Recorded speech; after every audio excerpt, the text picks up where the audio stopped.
What happens when fentanyl infiltrates a city faster than law enforcement can keep up? Fresno, California is experiencing that firsthand.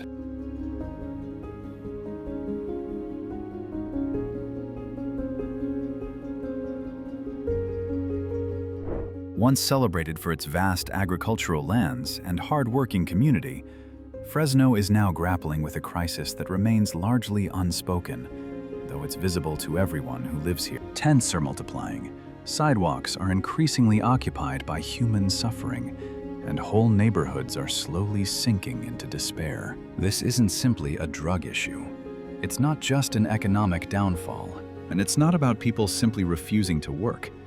Fresno's homelessness crisis stems from a combination of failed policies, housing shortages, inadequate healthcare, and ineffective addiction responses, all unfolding at the same time.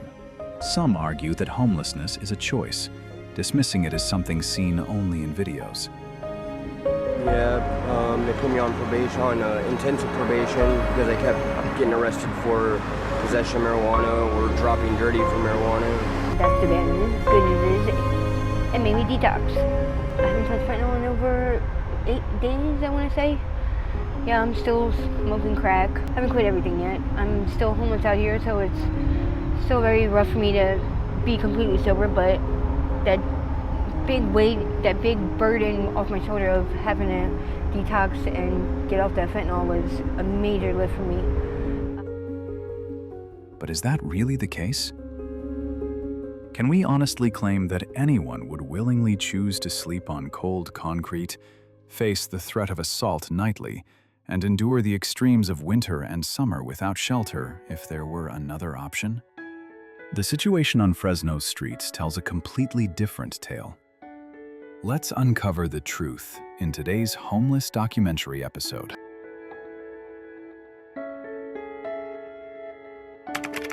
Fresno's breaking point, when a city can no longer cope. What happens when your city gradually becomes a vast, open-air shelter? That's the dilemma Fresno, California can no longer avoid. Once celebrated as the agricultural heart of California's Central Valley, Fresno is now being overwhelmed by a homelessness crisis that far exceeds the capacity of its public services, political resolve, and community tolerance. According to the 2024 point-in-time (PIT) count, over 4,300 people in Fresno County are experiencing homelessness on any given night, marking a 33% increase from the previous year, and more than double the number from just 5 years ago. Half of those affected are unsheltered, living in cars, parks, tents, or under freeway overpasses. What's most troubling is that over 25% of the homeless population here are women, with more than 400 of them being families with children. That they would have us out of here by the 9th, and we are still here. And the only thing that they accomplished in 2 days with the bulldozer, they did more damage to these woods than these people that live here have done in 40 years. They just destroyed camps. They cleaned up some garbage, but we don't have a trash service. You know, we don't have a way to dispel with all the garbage for the people that are here. If we were to work with the people and get help from the city, they could put dumpsters out here, and we would put the trash in the dumpsters. We would do that. You know, we're not opposed to working with these people, but we are humans and we're here. And we don't have anywhere to go, man, so this is a good spot for us.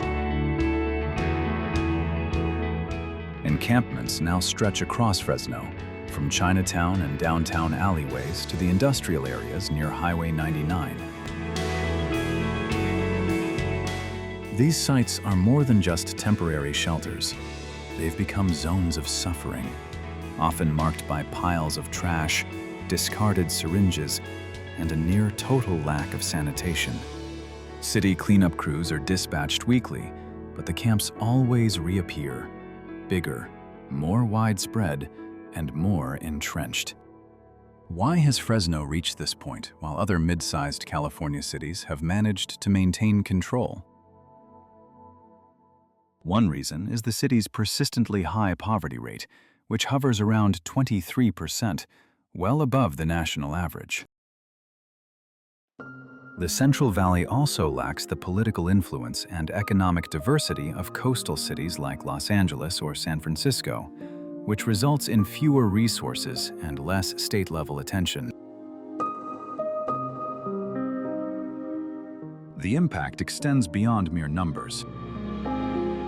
Local hospitals report rising ER visits related to exposure, infections, and drug overdoses. Downtown businesses are shutting their doors or moving elsewhere due to decreased foot traffic and safety concerns. Meanwhile, residents, many of them working class themselves, feel both sympathy and frustration, uncertain of where to turn or who to blame. Fresno is not collapsing in an instant. It's quietly unraveling day by day as thousands of people slip through the cracks. And in this unraveling, we see a microcosm of the more profound, painful truth about homelessness in America. It often worsens in places where silence replaces urgency and where neglect becomes the norm.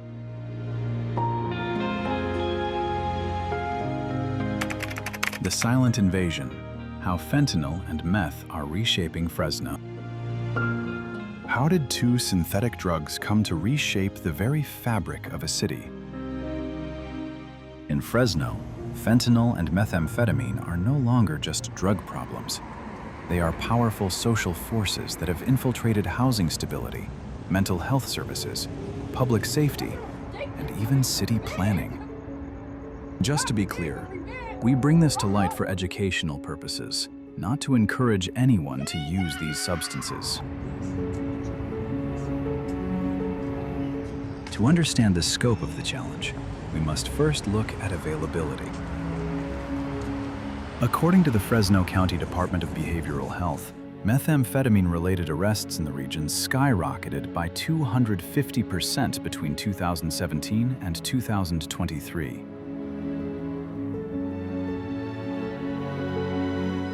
Local law enforcement reported seizing over 36,000 counterfeit fentanyl pills in 2023 alone, a dramatic increase from fewer than 2,000 just 3 years prior.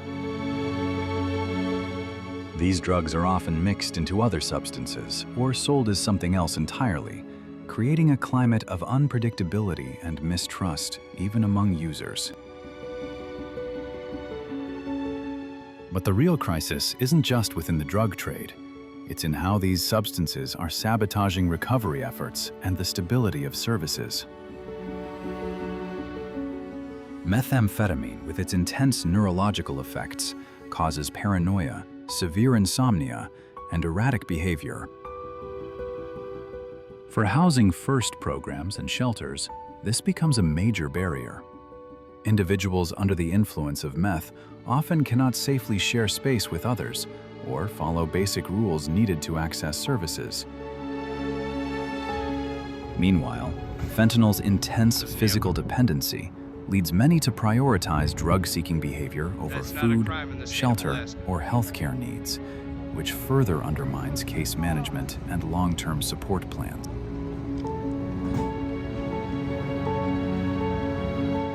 Fresno's behavioral health resources are dangerously stretched thin. As of 2024, fewer than 30 detox beds are available county-wide at any given time.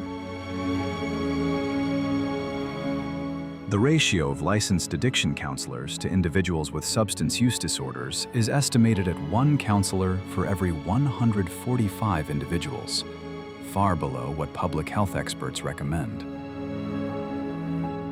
Wait lists for residential treatment programs often stretch for weeks or even months, leaving outreach workers with few options.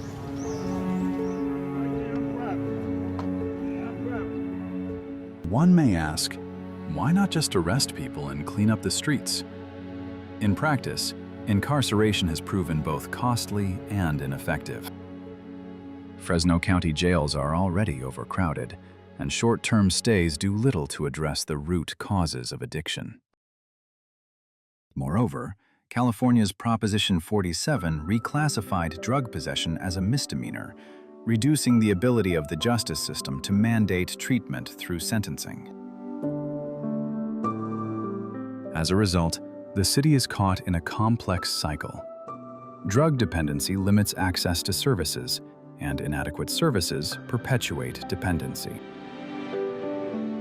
And throughout this cycle, encampments continue to spread as people fall further outside formal systems of care. For many observing from the outside, this may seem like just another chapter in the story of homelessness in America. But for Fresno, it's a structural emergency masked as a public health failure, one that requires far more than just cleanup crews and token rehab slots.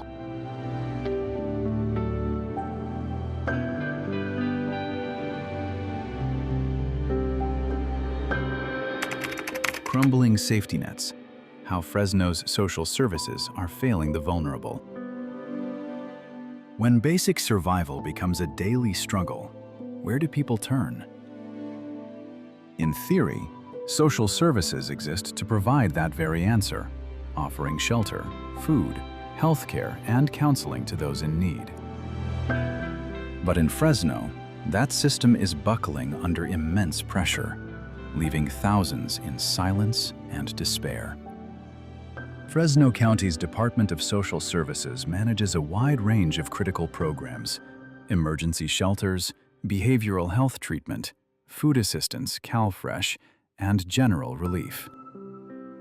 Yet demand for these services has far outpaced available resources. In 2024, more than 9,000 individuals applied for emergency housing support, but fewer than 1,300 shelter beds are available in the city on any given night.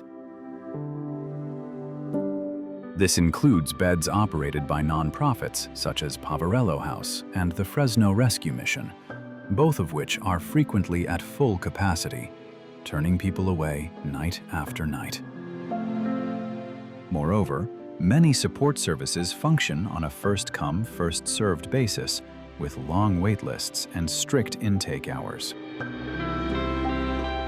For people living in tents or vehicles, arriving at 8 a.m. with identification, paperwork, and proof of income is not always possible. The result is a system that inadvertently excludes those it's meant to help. Mental health services are similarly stretched thin.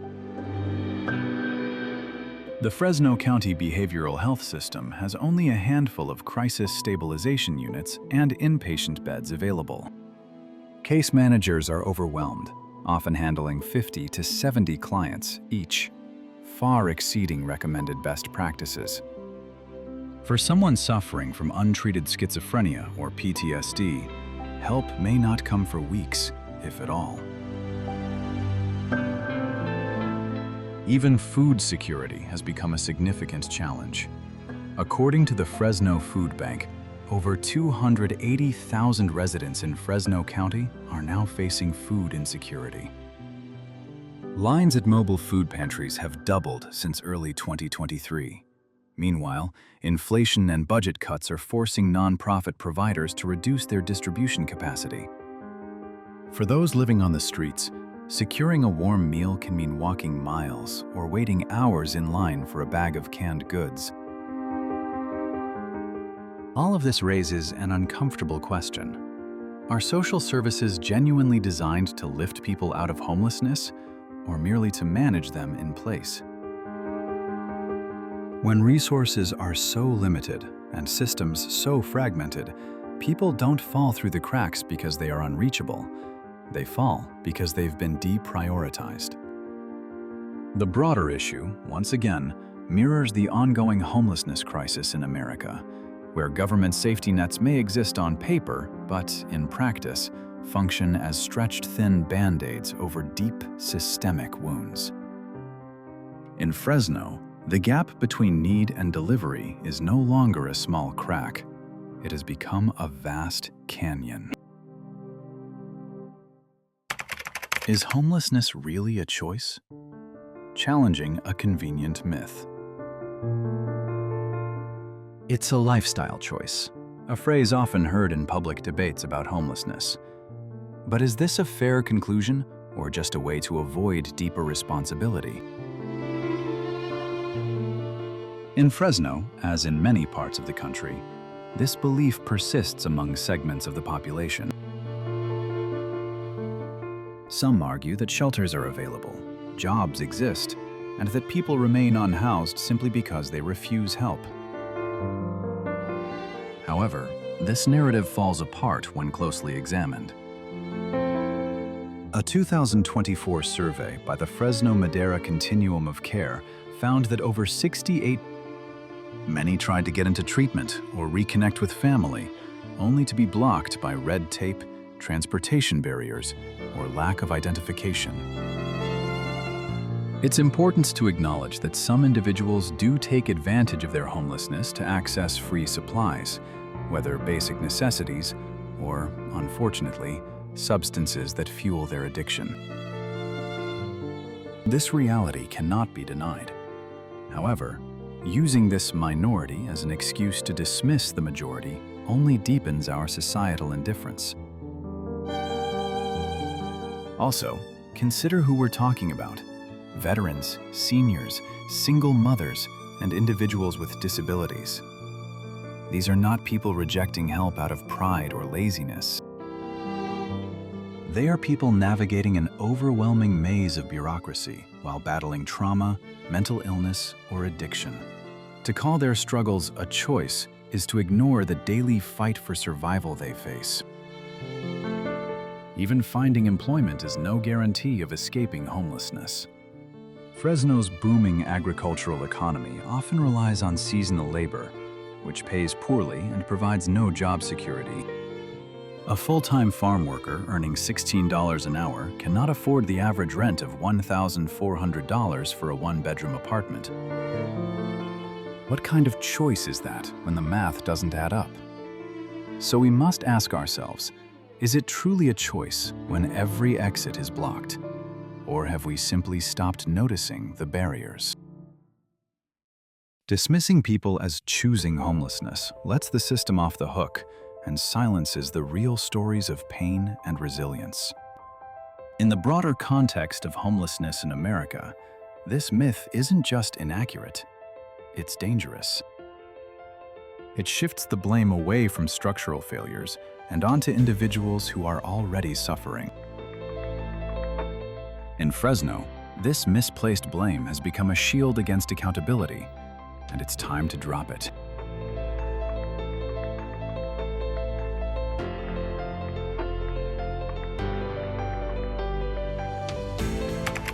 The housing dilemma, when shelter becomes a luxury. What happens when even a full-time job can't keep a roof over your head? In Fresno, this question is no longer hypothetical. It's the harsh reality for thousands of families, workers, and seniors who are discovering that housing is no longer a right, but a luxury they simply cannot afford. Over the past 7 years, Fresno has experienced a dramatic transformation. Once known for its relatively low cost of living, the city has seen a 62% increase in median rent for one-bedroom apartments, rising from $860 in 2017 to over $1,400 in 2024. At the same time, wages for working-class residents have remained largely stagnant. While the minimum wage in California is now $16 per hour, that amount is far from enough to comfortably cover rent in today's market. According to the National Low-Income Housing Coalition, a household in Fresno must earn at least $27 an hour to afford a modest two-bedroom apartment without being rent-burdened.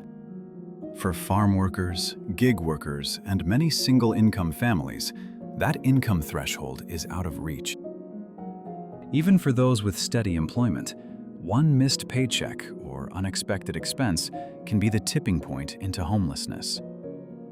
Meanwhile, Fresno faces a shortage of more than 35,000 affordable rental units, and new housing developments often prioritize market rate or luxury tenants.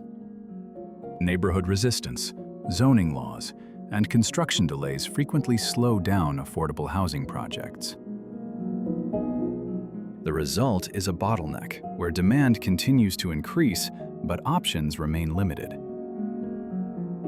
To make matters worse, an increasing number of homes are being purchased by out-of-state investors or converted into short-term rentals, further reducing the availability of long-term, stable housing. This shift doesn't just drive up prices, it displaces local residents who can't compete with corporate cash offers or the high demand from tourists. So we must ask, is this still a housing market, or has it become a survival contest? For many in Fresno, the answer is painfully clear. And in the broader narrative of homelessness in America, the shortage of affordable housing is not just a policy issue, it is the foundation of the crisis itself. Government response. Did wars distract the nation's attention from its inner crisis? While Fresno faces a growing and visible homelessness crisis, one can't help but wonder, has the nation been too focused on external conflicts to notice what is falling apart within?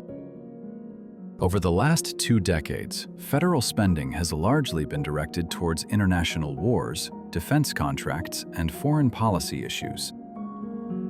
Trillions of dollars have been spent abroad, while cities like Fresno are left to scrape together funding for basic shelter and social services. Between 2001 and 2021, the U.S. spent over $8 trillion on post-9/11 wars, according to the Costs of War project at Brown University. Meanwhile, homelessness in California continued to rise, worsened by housing shortages, stagnant wages, and underfunded mental health systems. In Fresno, local leaders have made efforts to respond, allocating funds, proposing additional shelter beds, and expanding outreach. But these actions often feel like temporary fixes, lacking the federal investment needed to address the scale of the crisis. There have been grants from HUD, emergency funds during the pandemic, and some state-level programs. But these efforts are often short-term. Where's the Marshall Plan for housing? Where's the same urgency to rebuild communities here at home that we apply to rebuilding nations abroad? At the same time, the national narrative has been shaped by distraction. The media focuses on border politics, international tensions, or partisan drama, while the fact that more than 653,000 Americans are homeless today gets only sporadic attention.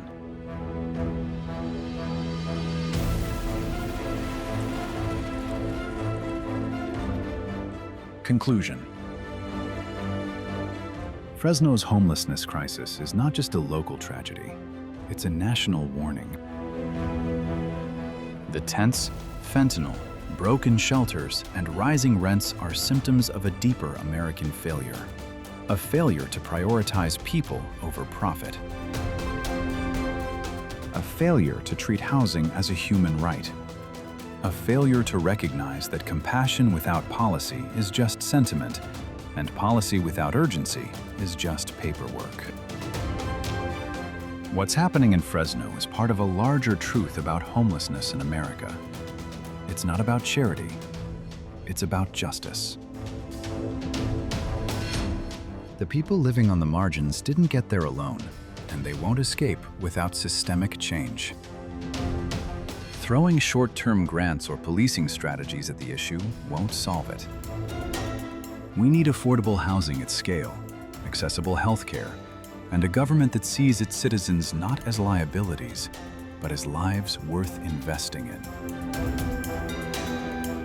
This episode isn't about despair, it's about reckoning. Because the more we ignore cities like Fresno, the closer the collapse comes to all of us. And the question we should all be asking is simple. What kind of country do we become if we choose to keep looking away?